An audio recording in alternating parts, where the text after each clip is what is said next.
Dios les bendiga, amados hermanos. Este tema que voy a tocar no es para contienda. Si usted no está de acuerdo con lo que va a escuchar, bien, gloria al Señor. Pero yo sí creo que la mujer puede ser pastora siempre y cuando tenga el llamado de Dios. Hoy en día vemos a muchas personas, especialmente varones y algunas mujeres, enfureciéndose con la idea de que una mujer pueda ser pastora. Dígale usted a alguien que está en contra del ministerio pastoral de la mujer que Dios también puede llamar a hermanas a pastorear y lo tendrá de enemigo por un buen tiempo. Si usted le pregunta, ¿puede la mujer enseñar o tener autoridad en la iglesia de hoy? Y le dicen que no y le sacan dos versos fuera de sus contextos para decir que Pablo dijo esto y esto. Y la verdad es que Pablo siempre se refería a la situación que estaba sucediendo en ese entonces. En otro video explicaré más esto. Pero hay muchos versículos de la Biblia que muestran que las mujeres piadosas enseñaron a los hombres y ejercían autoridad. 15 mujeres que ejercieron autoridad sobre hombres. Estas mujeres son 15 razones por las cuales apoyo a las mujeres en el liderazgo de la iglesia. Repito, no es para contienda. Si usted no está de acuerdo, no se preocupe. Esto no es un tema salvífico. Nadie se va a perder por creer o no creer si hay pastoras o no. Lo que sí es que tenemos que tener cuidado en no caer en blasfemia contra aquel que Dios ha llamado, para que el Espíritu Santo no sea blasfemado. Número 1, Débora. Débora fue una líder excelente en su tiempo. Ella era una profetisa, fue juez de Israel, fue una líder militar. Y dice la Biblia que ella llegó hasta gobernar al pueblo de Dios. Si leemos Jueces capítulo 4, versículo 4, dice la Biblia, gobernaba en aquel tiempo Israel una mujer, Débora, profetisa. La visión profética de Débora era exacta y que mostró un liderazgo decisivo en los asuntos militares. Y lo mejor es que sus palabras se han conservado en la Escritura y por lo tanto tiene autoridad de la Escritura. ¿Quién hoy le puede decir a Dios que una mujer no tiene autoridad de ser líder en una iglesia cuando Dios mismo llamó a una mujer a gobernar su pueblo amado Israel? Número 2, Seera. Dice la Biblia que esta mujer llamada Seera construyó o fundó 3 ciudades. Esto está en 1 de Crónicas, capítulo 7, versículo 24. Esto significaba que ella era una mujer poderosa e influente que había ejercido el liderazgo y la autoridad. Una de las ciudades que construyó incluso lleva su nombre, Musen Seera. Claro está que ella sola no podía edificar una ciudad, mucho menos 3 ciudades, lo que nos da a entender que ella tuvo mando sobre los edificadores, ella como cabeza o líder de ellos. Número 3, Hulda.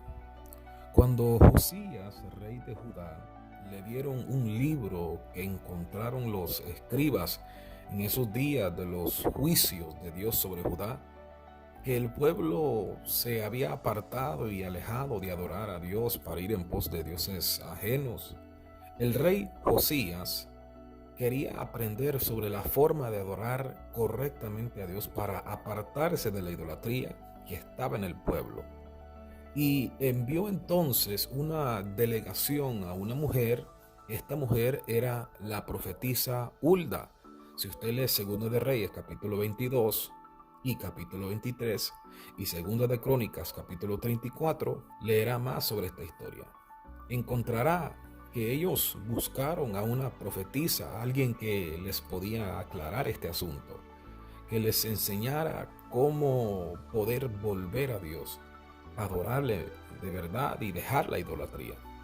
Note que esta mujer llamada Hulda, la profetisa, no solo entregó un mensaje de autoridad al rey Josías en relación con todos los judíos, sino que también ella tuvo la autoridad de interpretar el libro que los escribas habían hallado un libro en la cual la Biblia lo llama el libro de la ley de Jehová. Número 4. La mujer sabia de Abel Bet Maca. La mujer sabia de Abel Bet Maca era claramente una persona de influencia. A través de su uso racional de la autoridad y la persuasión perfecta, ella rescató a su pueblo de la destrucción que venía por el comandante del ejército del rey David. Si usted lee 2 de Samuel capítulo 20, encontrará esta historia. Les recomiendo que lean esta parte de la Biblia y vea cómo una mujer sabia impide la destrucción de un pueblo entero. Número 5. La madre del rey Lamuel. La madre del rey Lamuel le enseñó a su hijo, un hombre ya adulto y rey de una nación, a cómo gobernar un pueblo. Sus palabras fueron consideradas, inspiradas y se conservaron en la escritura. Incluso sus palabras siguen enseñando hombres y reyes, líderes y gobernantes a cómo poder llevar este trabajo ante Dios. Proverbios 31. Número 6. Ana. Ana, una mujer dedicada a Dios. Ella pasaba todo el tiempo en el templo de Jerusalén, dice la Biblia, orando y ayunando. Y ella habló a todos los que estaban interesados en la liberación de Jerusalén sobre Jesús. Lucas 2, versículos 36 al 38 dice de la siguiente manera: estaba también ahí Ana, profetisa, hija de Fanuel, de la tribu de Aser, de edad muy avanzada, pues había vivido con su marido 7 años desde su virginidad, y era viuda hacía 84 años, y no se apartaba del templo, sirviendo de noche y de día, con ayunos y oraciones. Esta, presentándose la misma hora, daba gracias a Dios y hablaba del niño a todos los que esperaban la redención de Jerusalén. Número 7. María Magdalena. Cada uno de los escritos de los evangelios registra que María Magdalena fue la primera persona en ver a Jesús vivo, y que ella fue la primera persona encargada, escuche bien, la primera encargada de anunciar y predicar el tremendo mensaje del evangelio. Note bien que fue a una mujer a quien Cristo encomendó por primera vez que se predicase el mensaje más importante de todos los tiempos, la resurrección de Cristo. Y esto lo encontramos en Juan capítulo 20, versículos 17 y 18. Número 8. Lidia. Lidia es la sola cristiana de Filipos que es dada un nombre en Hechos 16. Y ella parece haber estado involucrada en el nacimiento de la iglesia de Filipos. Lidia era muy probablemente uno de los líderes de la iglesia, y ella debía haber sido una de las personas que conservaron la enseñanza de Pablo. Hechos capítulo 16, versículo 13 al 15 y verso 40 es donde se habla de esta mujer llamada Lidia. Número 9 y 10. Evodia y Síntique. Estas dos mujeres fueron ministros en la iglesia de Filipos. Si leemos Filipenses capítulo 4, versículo 2 al 3, leeremos lo siguiente: ruego a Evodia y Síntique que sean de un mismo sentir en el Señor. Asimismo te ruego también a ti, compañero fiel, que ayudes a estas que combatieron juntamente conmigo en el evangelio, con Clemente también y los demás colaboradores míos, cuyos nombres están en el libro de la vida.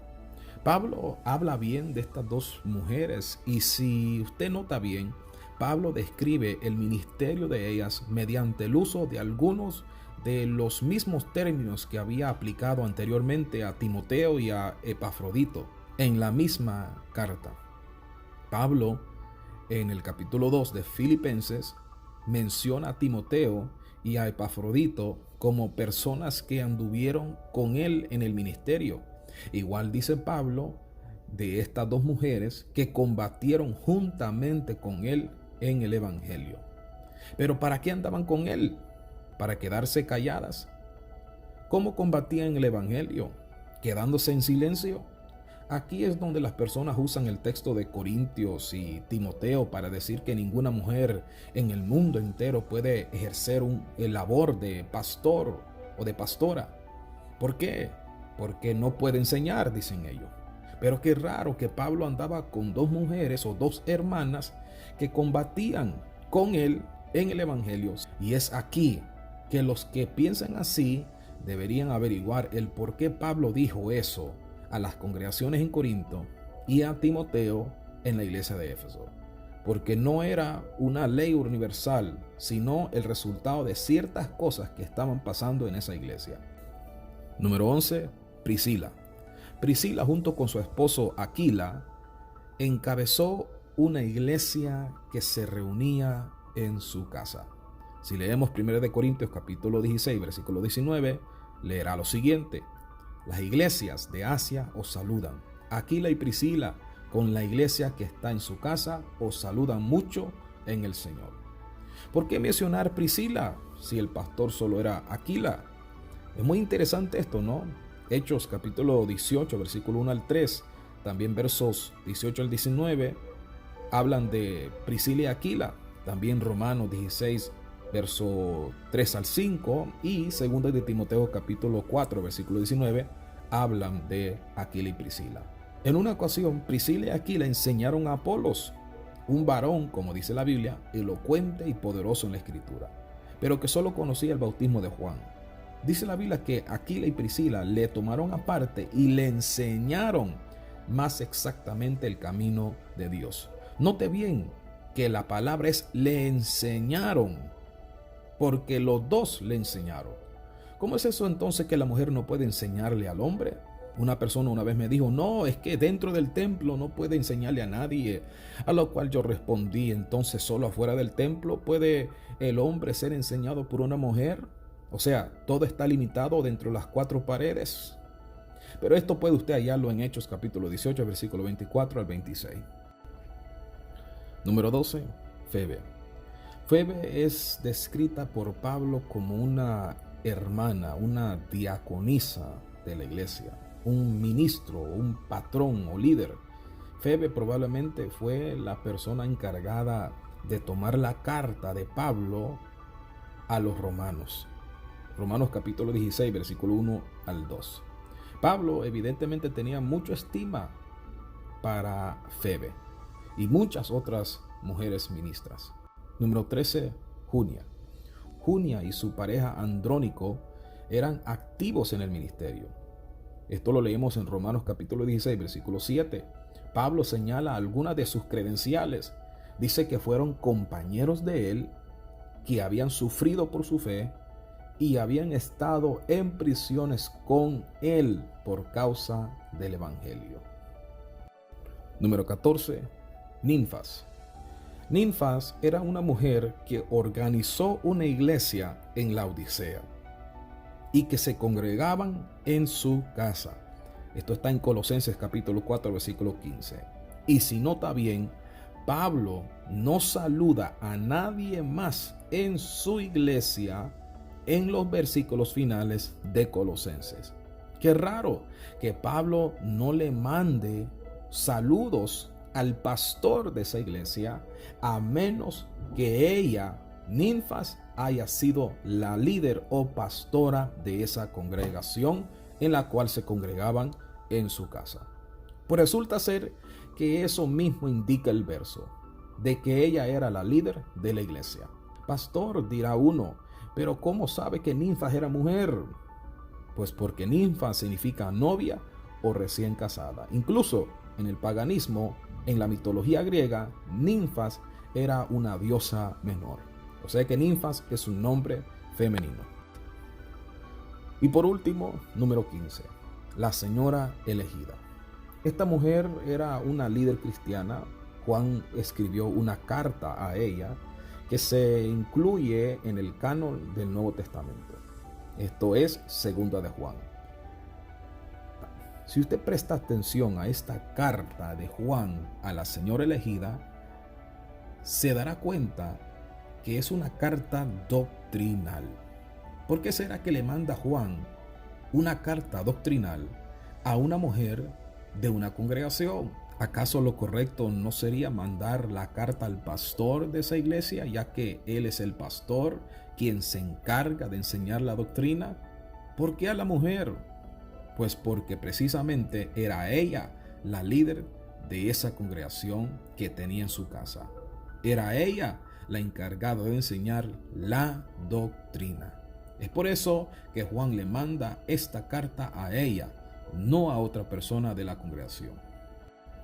Hay otras mujeres más en el Nuevo Testamento que se podrían incluir en esta lista, como por ejemplo María de Nazaret, Marta y María de Betania, las hijas de Felipe, Cloe de Corinto, la hermana Apia, a Trifena y a Trifosa, y también a la amada Persida, como dice Pablo en Romanos 16:12.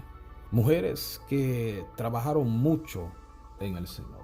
O sea que estas mujeres nos muestran que cualquier versículo que pueda interpretarse como una restricción para las mujeres en algunos ministerios no representa todo el consejo de la Escritura sobre el tema de las mujeres en el ministerio o liderazgo. En otras palabras, cuando Pablo dice, porque no permito a la mujer enseñar en Timoteo y a las iglesias en Corinto, no lo está diciendo a todas las mujeres. Esos dos textos no es el consejo de toda la Escritura, sino que había problemas específicos sobre el cual Pablo manda esto, pero no es una regla universal para la iglesia. Esto es interesante porque las mujeres líderes y ministros no eran considerados como aberraciones en los tiempos bíblicos, y creo que no deberían ser consideradas como aberraciones hoy en estos días. Dios les bendiga.